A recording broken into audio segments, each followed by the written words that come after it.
चलिए फ्रेंड्स, बात करते हैं फिजिक्स के असर्शन रीजन और स्टेटमेंट वाइज क्वेश्चन को सॉल्व कैसे करें, कहाँ से क्या आ रहा है नहीं आ रहा है। वीडियो शुरू करने से पहले हम ये बता देते हैं कि वीडियो को लास्ट तक देखिएगा।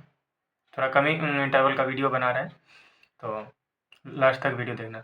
फिजिक्स का जो वो असर्शन रीजन और स्टेटमेंट वाइज क्वेश्चन जो आ रहे हैं, वो पता ही नहीं चलता कहाँ से आते हैं कहाँ से नहीं आते हैं, तो उसके कारण पूरा एनसीईआरटी पढ़ना पड़ेगा क्या, या फिर कुछ ही पढ़ के काम हो जाएगा। देखिए, सबसे पहले जितना नोट्स आपको कराया गया है, नोट्स में जो कंसेप्ट आप जिस भी कोचिंग से पढ़ रहे हैं उसे कोई लेन, सब टीचर एक ही तरीके पढ़ाते हैं, मतलब सबका थोड़ा सा इधर उधर रहता है, बाद बाकी कंसेप्ट लगभग सेम ही रहता है, ठीक ना।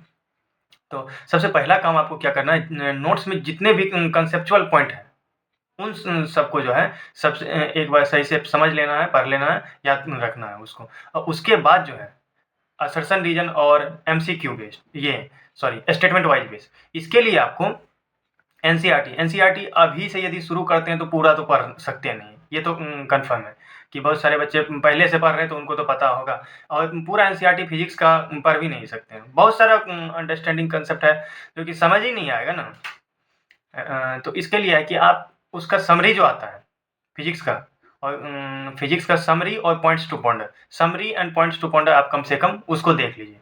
समरी में से क्वेश्चन पिछले साल भी आए हैं जिसमें कंट्रोवर्सी भी था, तो उसके कारण मेरा भी नंबर कट गया था, एंड नया एनसीईआरटी के हिसाब से वो सही माना गया था। तो आप नए एनसीईआरटी के हिसाब से ही वो समरी और पॉइंट्स टू पॉइंटर पढ़िए। यदि पुराना एनसीईआरटी है तो उसको उससे नहीं पढ़िएगा, क्योंकि हो सकता है वो उसका सही ना दे, क्योंकि पिछले साल 24 में हम लोग का तो यही हुआ था कि उस क्वेश्चन को गलत दिया गया था जो नए एनसीईआरटी से था।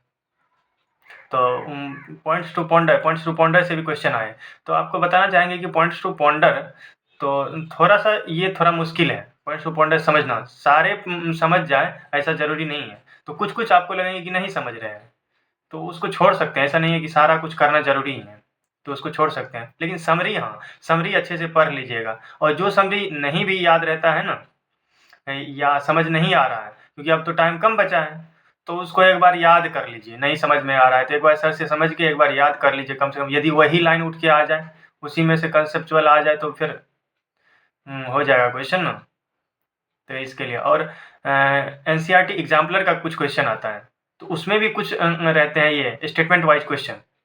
उसमें बस एमसीक्यू का फर्स्ट जो स्टैंडर्ड होता है, एक रहता है एमसीक्यू, और दूसरा स्टैंडर्ड रहता है कि मोर देन वन करेक्ट, जिसके 2 ऑप्शन है, वो वाला आपको नहीं करना है। सबसे पहले वो करना है, उसके बाद टाइम बचे तो वो करना है, नहीं तो नहीं भी करना है। वो मोर देन 2 ऑप्शन वाला ज़्यादा ज़रूरत नहीं है। हाँ, यदि टाइम बच गया तो कर सकते हैं, ऐसा नहीं है, लेकिन ज़्यादा ज़रूरत नहीं है वो। सबसे पहले एमसीक्यू जो एनसीईआरटी एग्जाम्पलर का आता है वो, एंड इसके साथ साथ जितने भी प्रीवियस ईयर के जो भी क्वेश्चन आए हैं इसमें statement wise and assertion reason based, तो स्टेटमेंट वाइज जो जिस जिस टॉपिक से आए हैं, कम से कम वो टॉपिक जो है एनसीईआरटी से आप पढ़ लीजिए, उतना टॉपिक। देखिए, अभी क्वेश्चन जो आ रहे हैं इससे ऑप्टिक्स में आ रहे हैं, statement wise assertion reason type के। ऑप्टिक्स में हो गया रे ऑप्टिक्स, वेव ऑप्टिक्स, इधर ये सब कुछ इंपॉर्टेंट है। उसके बाद केटीजी, एसएचएम, ये सब, इन सब चीज़ों में कुछ ज़्यादा आ रहे हैं, तो इन सब चीज़ों का ध्यान रखिए, हो जाएगा स्टेटमेंट वाइज क्वेश्चन, कोई ज़्यादा कुछ है नहीं।